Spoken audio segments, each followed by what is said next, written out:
The woman sat by herself in the small room at the back of the house.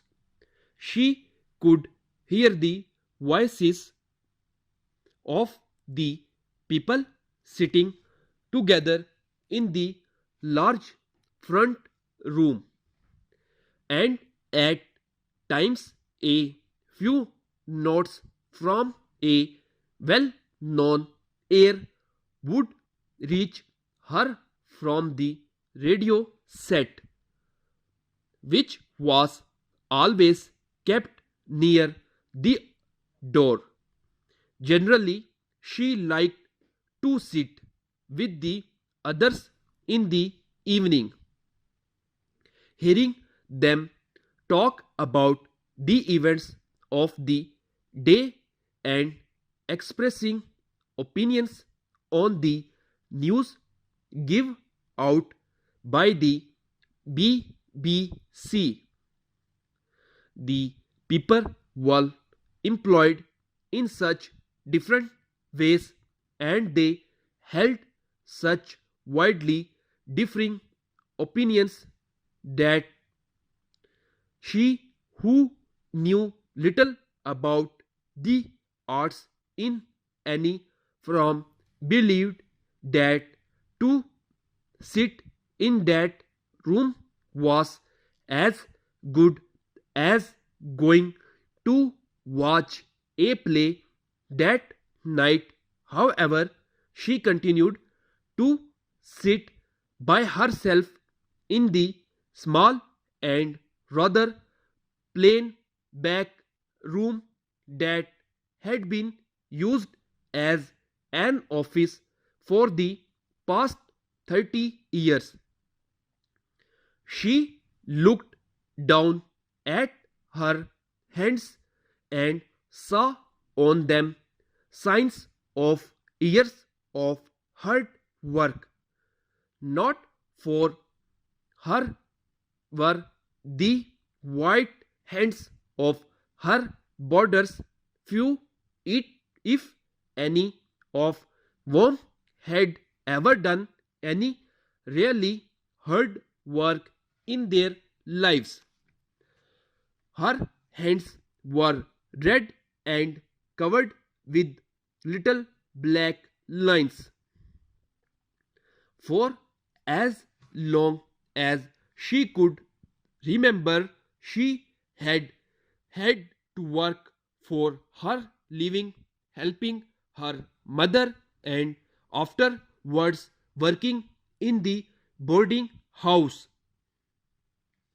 The day her boarding house had been bought, she herself had signed the papers that meant that the house would pass into others' hands next month.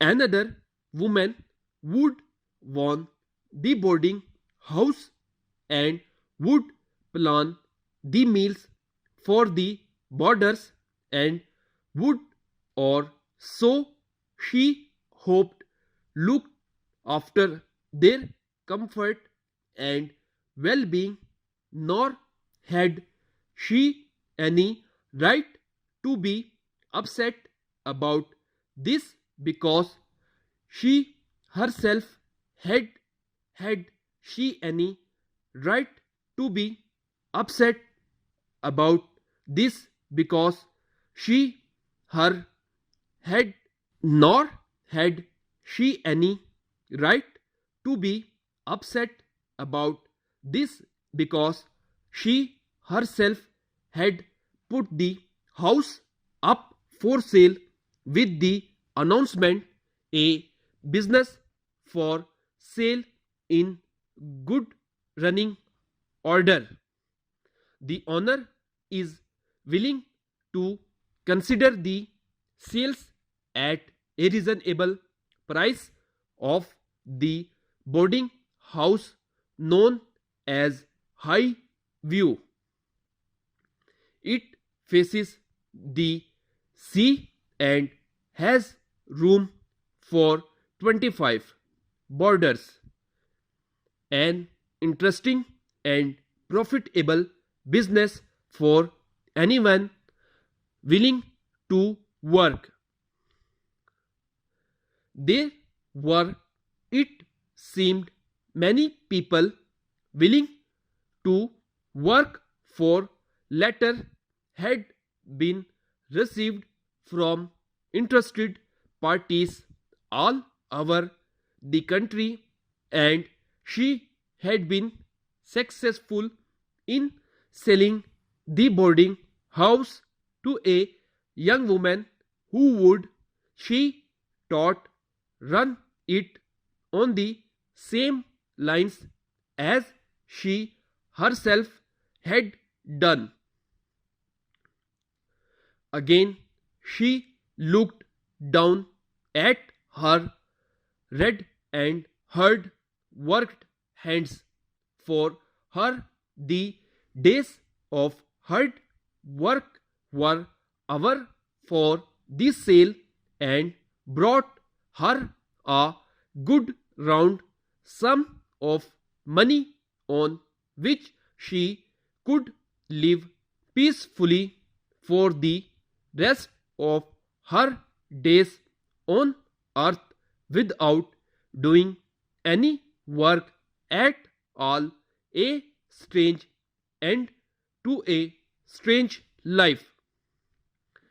She thought she was 13 years old when her mother had died, and she had gone to live with a relation who worked as a housekeeper in a small boarding house at the seaside.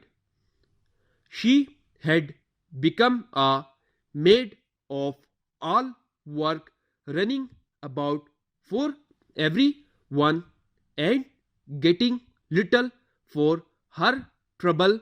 After 2 years, the owners of the boarding house, who was very old, had died, but the two of them, she and her relation, just kept on working in the same way.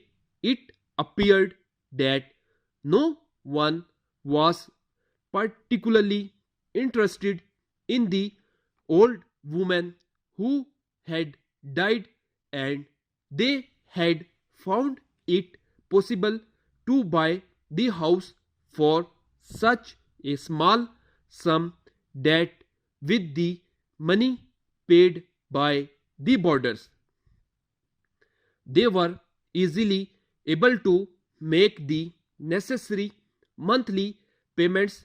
They had, as it were, fallen her to the property.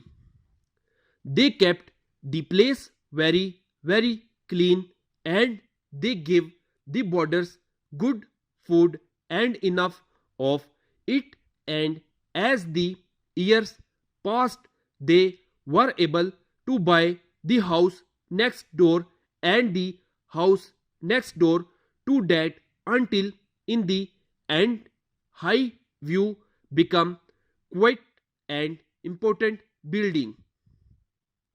The property had become her own 15 years ago. She had never married like other women, because the boarding house had been her life. Now she was growing old, and there was no one to whom she could leave the place. It was better sold to a young woman who would love it as she had done, and would take good care of the boarder.